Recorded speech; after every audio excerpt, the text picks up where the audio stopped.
Hello my lovely soul family.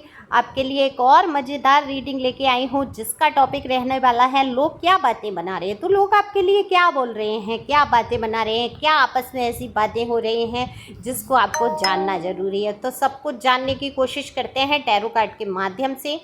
ये general reading होती है, ओपन माइंड से सुनेंगे, टाइमलेस है, कलेक्टिव है। और देखो, ज़रूरी नहीं है आपसे रेजोनेट हो जाए, अगर हो जाती है तो कमेंट्स बॉक्स में ज़रूर क्लेम करिए, थैंक यू डिवाइन तो लिख ही सकते हैं। ईश्वर का शुक्रिया हमें हर पल अदा करना चाहिए, कभी भी नहीं भूलना चाहिए शुक्रिया अदा करना। तो थैंक्सफुल तो हमें रहना ही चाहिए। जब हम लोगों के थैंक्सफुल हो जाते हैं तो ईश्वर तो हमारे लिए हर सांस के लिए हमें उनका उपकार मानना चाहिए, क्योंकि ये सांसें भी हम अपनी मर्ज़ी से नहीं ले रहे हैं। तो थैंक यू डिवाइन लिख सकते हैं, मेल फीमेल जो भी आप सुन रहे हैं अपने जेंडर के हिसाब से सुन सकते हैं, जो भी आपका जेंडर है। एनर्जी का कोई जेंडर नहीं होता। पर्सनल रीडिंग आपको अगर चाहिए तो बिल्कुल आप पर्सनल रीडिंग करा सकते हैं। पर्सनल रीडिंग पर फ्री नहीं है, और प्लीज़ व्हाट्सएप पे ही संपर्क करें, और सीधे सीधे डायरेक्ट वीडियो कॉल करने की आवश्यकता नहीं होती है। ओके, उसके अलग से चार्ज लग जाएंगे अगर आप वीडियो कॉल पे बात करने की कोशिश करते हैं तो। लेकिन जब आपकी रीडिंग बुक हो जाती है उसके बाद ही संभव होगा। ठीक है, तो मैसेज के द्वारा आप मुझसे बात कर सकते हैं, अपनी रीडिंग बुक करा सकते हैं, फिर आपकी पर्सनल रीडिंग की जाएगी। जब आपका पे हो जाएगा आपकी रीडिंग बुक हो जाएगी। तो चलते हैं रीडिंग पे। अब ये बातें मैंने इतनी क्यों कह रही हैं, आप सोचेंगे ये टाइम मेरा ख़राब कर दिया है, इतनी बातें रोज़ ही दीदी बोलती हैं।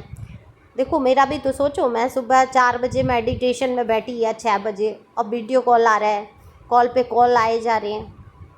क्या मैं मेडिटेशन कर लूँगी, या मैं किसी की रीडिंग कर रही हूँ बीच में वीडियो कॉल करने की कोशिश, कॉल करने की कोशिश, ये तमाम चीज़ें होती हैं। तो इनसे परेशानी तो होती होगी ना मुझे भी कहीं ना कहीं। लेकिन ठीक है, थोड़ा सा आप लोग समझेंगे, जानूंगी मैं कि हाँ मेरी सोल फैमिली समझदार है। अब जो अनजाने लोग हैं उनको तो क्या ही, उनको तो ईश्वर ही सद्बुद्धि दे सकते हैं। तो चलते हैं रीडिंग पे। कार्ड मैंने शफल कर लिए हैं, और अपना दुख आपसे नहीं कहूँगी तो किससे कहूँगी, इसलिए आप मुझे क्षमा करें इतना समय लेने के लिए। अब बात करते हैं कि आपके लिए जो बातें बनाई जा रही हैं ये आप पर असर छोड़ भी रही हैं या नहीं। दरअसल बहुत सारी बातें आपको सुनने में आ रही हैं आजकल। इन बातों से आप विचलित बहुत हुए हैं, बहुत सारी बातों ने आपके दिल को भी छुआ है। तो कुछ बातें ऐसी बनाई जा रही हैं आपके लिए जो आपको सुनना जैसे कि आवश्यक ही हो जाता है। दरअसल सबसे पहली बात तो यही बनाई जा रही है कि आप चिकना घड़ा हो गए हैं। आपको कुछ भी कहते रहो, आपकी बुराई कर लो, बदनामी कर लो, आपको चाहे चिल्ला लो, चाहे आपको गाली बक दो, चाहे आपको कुछ भी करो, आप पर कोई प्रभाव नहीं पड़ रहा है। तो कुछ लोग आपको चिकना घड़ा कह रहे हैं, कुछ लोग आपको यहाँ पे, अगर मैं ये कहूँ कि उनको ऐसा लगता है कि आप तो बेशर्म हो गए हैं दुख सुख से सह के, कि आप पे फ़र्क नहीं होता। तो ये लोग बातें बनाते हैं कि आपको ईगो हो गया है, आपको घमंड हो गया है, आप अपने आगे चलने नहीं दे रहे हैं किसी को किसी की। लेकिन कभी उन्होंने सोचा ये हुआ क्यों? ये ईगो नहीं है, ये घमंड नहीं है, ये बेशर्माई नहीं है, ये चिकना घड़ा बनने जैसी बात नहीं है। अगर लोग इसको ये बातें बना के प्रचारित भी कर रहे हैं आपके लिए तो ठीक है, लेकिन वहीं जो लोग ये सुनते हैं बनी बनाई बातें, वो आपकी हिम्मत और हौसले को देखते हैं, और वो सोचते हैं कि आपकी हिम्मत हौसला ये तोड़ नहीं पा रहे हैं, इसलिए ये आपके लिए बातें बनाएंगे ही बनाएंगे। अब ऐसे लोगों का उद्धार तो कौन कर सकता है? ईश्वर ही कर सकते हैं, ईश्वर ही उनको सद्बुद्धि दे सकते हैं। लेकिन मज़ा भी लाइफ का तब तक नहीं आता है जब तक ऐसे लोग होते नहीं हैं। आलोचक नहीं हैं तो आपकी संभावना नहीं है आगे बढ़ने की, है ना।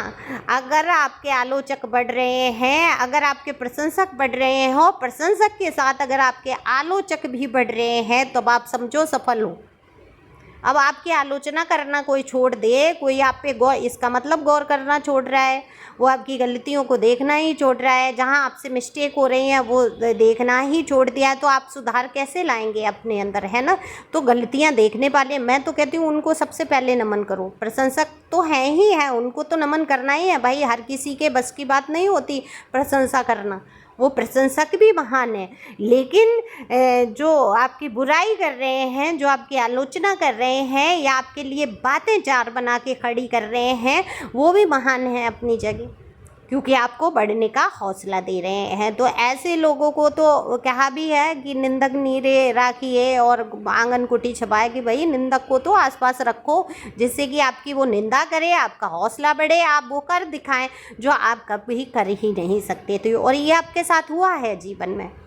तो आपकी हिम्मत हौसले को कोई तोड़ नहीं सकता, चाहे कितनी ही बातें बना ली जाएं, चाहे कैसी भी बातें की जाएं। बातें तो आज तक बनती ही रहीं, आपके चरित्र को लेकर बातें बनती रहीं, आपके खूबसूरती को लेकर बातें बनती रहीं, आपकी उम्र को लेकर बातें बनती रहीं। किस किस मुद्दे पर इन लोगों ने आपके लिए बातें नहीं बनाई, है ना। तो बातें तो आपकी हमेशा से बनी है, लेकिन आपको हराने की बहुत कोशिश की गई। आपके हौसले पस्त हो जाएं, आप परास्त हो जाएं, जीवन के इस सफ़र में आप हार कर बैठ जाएं, ऐसी हर संभव कोशिश की गई। लेकिन क्या आप हारे? क्या आपके हौसले गिरे? आप तो टूटे नहीं, आप बिखरे नहीं। हालांकि अगर मैं कहूँ कि आप ऐसी कंडीशन में थे, इतने अंदर से खोखले हो चुके थे, इतना टूट चुके थे, इतना दर्द में डूब चुके थे कि आपको अगर कोई उंगली भी टच करे तो आप एक राख का ढेर बन के बिखर जाएं।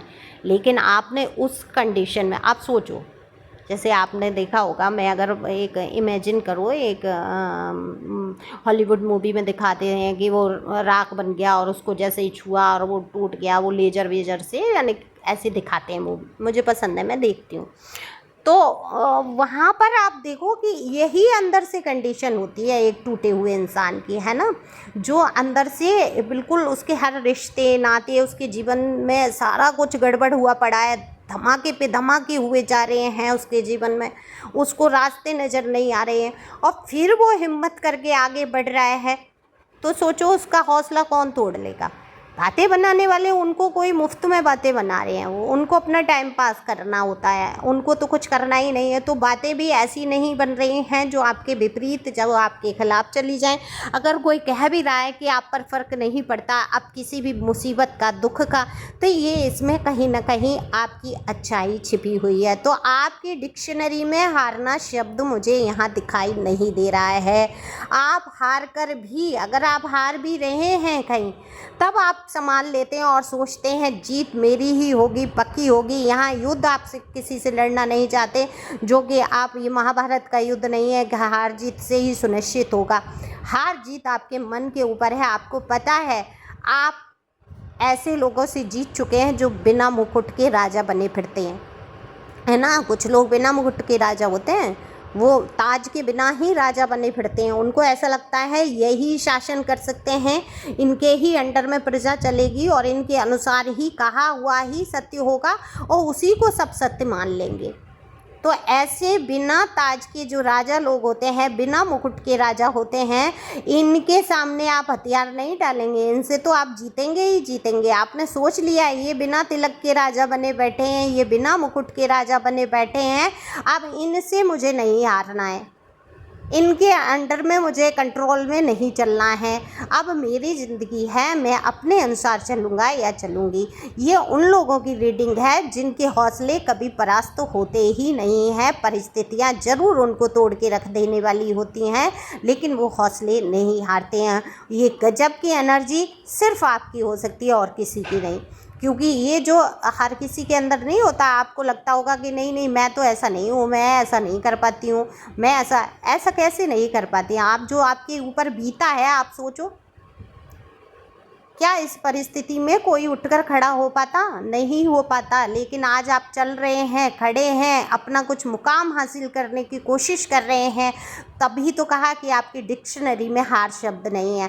आप हारेंगे नहीं इस जीवन से। हार जाते तो जीवन ख़त्म हो जाता। एक बात और मैं बता दूं, जब दुख समाप्त हो जाएंगे, जब आपके सारे कर्म ख़त्म हो जाएंगे, तब आप फिर मर जाएंगे, मृत्यु हो जाएगी। फिर तो संसार में आपके रहने का कोई उद्देश्य ही नहीं रह जाएगा। फिर भगवान खुद ही बुला लेंगे। जो आप कहते हो ना कि प्रभु मेरे कर्मा को काट दो, मेरे सारे कर्मा समाप्त हो जाएं। नहीं नहीं, कर्मा प्रभु मेरे कर्मा सहने की मेरी शक्ति को बढ़ा दो, मैं इतना मजबूत हो जाऊं कि मैं इन सब कर्मा को फेस करते हुए आगे बढ़ूं। और आपके लिए लगन हासिल करूं, यानी कि प्रभु के चरणों में मैं अपनी लगन को समर्पित करूं अन्य किसी चीज़ से। तब फिर क्या होता है, आपका जीवन सुंदर सुगम हो जाते हैं। कर्मा ख़त्म होते ही तो आपका जीवन समाप्त हो जाएगा। आप यहाँ कर्मा ही तो रिलीज करने आए हो, कर्मा का ही सारा खेल है इस दुनिया में। कर्मा क्रिएट करेंगे, नए बनाएंगे, नया जीवन सुनिश्चित करेंगे कि आगे क्या ही आप जन्म लेंगे, और उसी कर्मा के आधार पर आपका जन्म होगा और उसी कर्मा के आधार पर आप इस समय जीवन जी रहे हैं। तो आप हारेंगे नहीं, टूटेंगे नहीं। आपकी हिम्मत हौसले को लोग चाहे चिकना घड़ा कह दें, चाहे बेशर्माई कह दें, चाहे आपको ईगो से भरा हुआ कह दें, इन लोगों की बातों का प्रभाव भी आप पर पड़ने वाला नहीं है, क्योंकि सच में आप इतनी हिम्मत से बढ़ चुके हैं। तो आपकी हिम्मत गजब की है और लोगों को पता है। लोग ये भी कहते हैं आपने हारना नहीं सीखा है। आप जहाँ सही हैं वहाँ सही हैं, सच्चाई के रास्ते पे आप टिक के रहना पसंद करते हैं। तो इसी प्रकार से आप आगे बढ़ेंगे, खुश रहेंगे, कभी ठहरेंगे नहीं अपने जीवन में, ये आशा करती हूँ, क्योंकि ठहरे हुए पानी में भी कीड़े पड़ जाते हैं। तो thank you for watching my channel. Thank you Anjal, thank you God, thank you प्यारी viewers. God bless you. Insta भी ज्वाइन कर लो, फॉलो कर लो। सुनते तो बहुत है, इंस्टा पे इतने व्यू आ जाते हैं कि मुझे यूट्यूब पे नहीं दिख रहे हैं, पर फॉलो करने के नाम पे पता नहीं लाइक भी बहुत आ जाते हैं। क्या ही होता है, लोगों को फॉलो नहीं करते या सब्सक्राइब नहीं करते, जबकि एनर्जी कनेक्ट होती है और वहाँ पर रीडिंग अच्छी हो पाती है। Thank you so much.